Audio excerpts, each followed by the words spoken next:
Today I'm gonna be using an apple as a bong, so that's pretty cool. I made like some holes that'll make that connects with the other hole from the top, and that's where I like put the bud and stuff like that. So I don't have my tripod out here because I thought it would be too obvious if I brought it. So let's see what I can do. I could probably do that.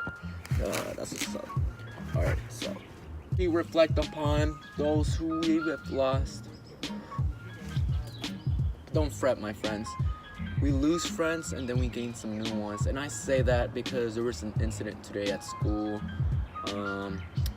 where a fellow classmate had passed away, and so everybody was pretty devastated about it. And you know, sometimes people need to see it into a different perspective sometimes. I know I've had a whole bunch of loved ones that have passed away, and you know, as sad as it seems, life still continues you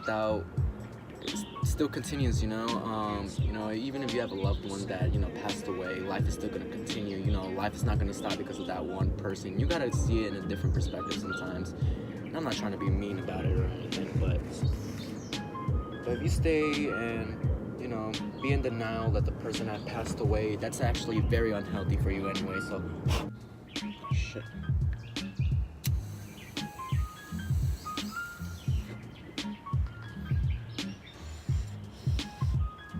Very good, very good.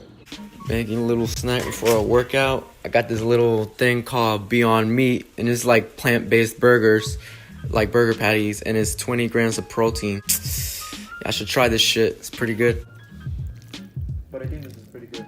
I think this is pretty close to what the actual picture is. That's really not I've just bad. hated like vegans because they're always, I'm vegan, we don't eat meat. I'm better than you. Bacon, to be honest. Mm-hmm. Like at school, I remember when they first started serving veggie burgers at school. I'll tell you what, I wasn't happy. Yeah.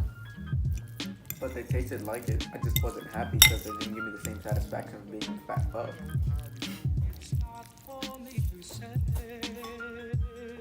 So I want to conclude this Monday vlog with a little Star Wars. So today the Rebel series has come to an end, unfortunately. I mean, I've really loved the TV series, and I mean, it was made mostly to grab the attention of kids, but you know, there was so much material that that covered all the other movies and somehow related to the TV show, the other TV shows, the comics and stuff like that.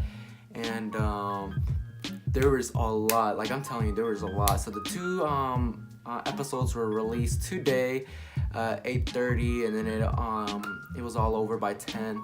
So yeah, there was a lot of things that you guys are gonna see. This is gonna be a little spoilers, but honestly, I loved it. There was, you know, once again, Lucasfilm has showed us the true image of, you know, courage, the rebellion, and you know, sometimes always thinking about yourself and stuff like that. Always think about others and the true meaning of a Jedi.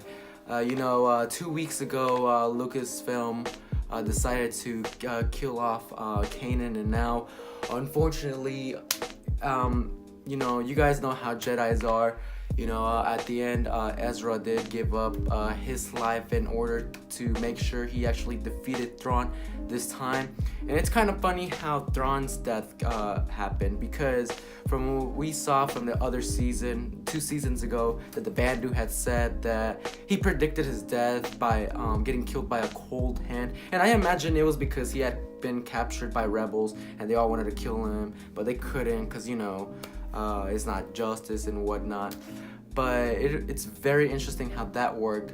By a cold hand, maybe since he was sucked into hyperspace, maybe the coldness and no air and space kind of killed him. So I guess that maybe that's why, you know, the whole plan, like it was definitely a Star Wars episode, because there's just so much they threw at you, and then you guys, it's like you couldn't even predict it. You never knew what was gonna happen, and it totally surprised us. There was moments where I thought, you know, the rebels got it, or holy crap, they're all about to die. There was moments where they seemed so helpless and stuff like that, and I thought the typical thing was gonna happen again, like in other Star Wars episodes during the Clone Wars series, where Ryder actually, it looked like he was gonna betray the rebels and stuff like that, but he didn't. It was all part of a plan, and it's like there was just so many freaking plans, and I guess Ezra came prepared.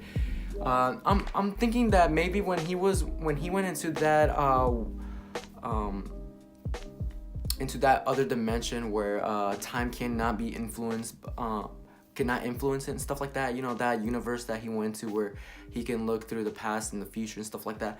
Maybe he saw the future and came really prepared, but at the same time he kind of knew his purpose because he got the teachings from his master who sacrificed himself to help them, and I'm guessing that's Ezra just wanted to do the same. So I'm gonna reveal the deaths that happened. So the death I almost cried to was Gregor's. Like if they tried to kill him off in the Star Wars, Clone Wars series, and it never happened.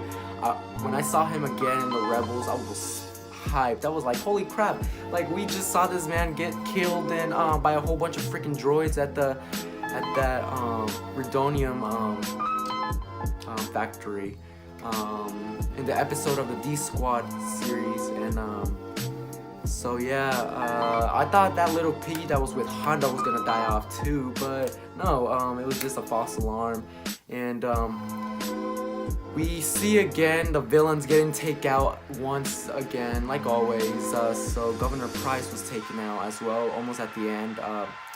She kind of reminded me of Admiral Versio from the Battlefront game, where he kind of saw how his empire kind of crumbled up, and he was like, no, I'm gonna stay there till the end. And so she pulled in Versio, or Versio pulled a Governor Price, because the event of Governor Price actually happened before the end of the Galactic Civil War, in which Versio had died in. So yeah, there was just a lot going on, and at the end we get a little spot of how Sabine Wren was just talking about what had happened, the events that had happened after that battle of the grand battle of Lothal, how Hera had fought in the Battle of Endor with Captain Rex. So I'm guessing that soldier that we saw in the Battle of Endor with the expedition that Han Solo had led, maybe it was him. Maybe it really was him. And then I imagine Hera, like the great pilot she is, she was probably fighting in the space battles in Endor. So and then it also reveals that they had a son. So they kind of Sabine kind of gave out some hints about, he's just like his father and stuff like that. So we can already tell that it was the father is Kanan. So yeah, so we're probably gonna see in the further movies or in the comics or in the new TV series that's coming out. I don't know if you guys heard about it, but they are coming out with a new TV series, and it's probably gonna be about the sequels and stuff like that. So we're probably gonna see a lot of events going on from the Last Jedi towards the new movie coming out. So we're looking very forward to that, and we see that Ahsoka comes back, and she looks a lot older and stuff like that. She looks like a real Grand Master now. She has like that hoodie with a whole bunch of symbols, and it's pretty cool. So anyways, I'm not gonna keep spoiling anymore. I want you guys to go watch it and stuff like that. So anyways, it was the best Monday vlog I could have ever made. So anyways, I'm Leonardo Pedraza, and I'll see you in the next video.